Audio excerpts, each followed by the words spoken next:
Greetings viewers, Eric the Car Guy, here with my 2005 Honda Element. And this is the left front axle that I just removed from the vehicle. It's an aftermarket unit. On the right here is an original equipment axle that I bought used from salvage that I'm going to replace it with. I have a vibration on acceleration, and I suspect it has to do with this axle. And now that it's just front wheel drive, I eliminated the axle going to the back because I had a problem with one of the U-joints. I suspect this axle, in particular the inner CV joint. Now, inner CV joints can cause vibrations on acceleration, or say you're driving down the highway and you're doing a long sweeping turn. It vibrates then, but then when you straighten out, it doesn't vibrate. Intermittent vibration coming from the front suspension.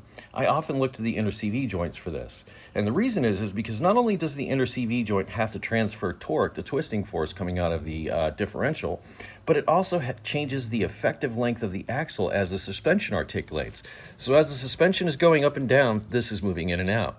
If there's a spot worn in here, then it'll vibrate in that spot, but then it may move to a different spot and not vibrate. That's what makes it intermittent. Now this one's got like a little click to it from the inner joint. I can't say definitively that that's a problem, but this original equipment one that I got to replace it with doesn't have that. And I'm sure you've also noticed that the original equipment has this. This is a vibration damper. I have yet to see an aftermarket axle that has one of these. These go missing. I can tell you now that manufacturers don't spend money they don't have to. So if they put this here, they put it here for a reason.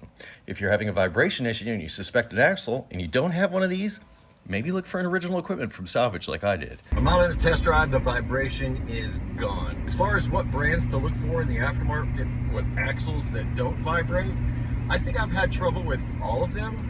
And the least amount of trouble I've had are with the axles that were marked as new, not remanufactured. As far as getting them from Honda, not going to happen. The only thing Honda would sell you is the inner CV joint with the axle and an outer CV joint.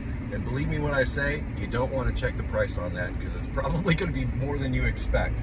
But if you have a vibration on acceleration or some weird vibration as you're driving and it's only there sometimes, take a look at the inner CV joints and also take a look to see if those vibration dampers are there, because those are important. Be safe, have fun, stay dirty.